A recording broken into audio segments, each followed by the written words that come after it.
Good afternoon. Hello বন্ধুরা, আজকে আমার দুটো ননদ এসেছে। আজকে দুপুরের মেনু দেখো, এই দেখো, পটল দিয়ে পেঁয়াজ দিয়ে পটল তেল আর ঠোঁটে কলা পেঁয়াজ দিয়ে ভাজা, কুমড়ো শাক তরকারি, এই দেখো,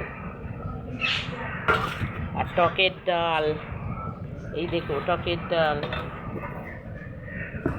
মাছের কারি, ভাত আছে, গরম গরম ভাত। মেয়ে জিমলির ডাল, টকের ডাল খায় না। আরও মেনু আছে, ভেন্ডির তরকারি, এই দেখো। ননদরা এসছে খাবে বলে করিয়েছি। আমার রান্না কেমন লাগছে দেখো।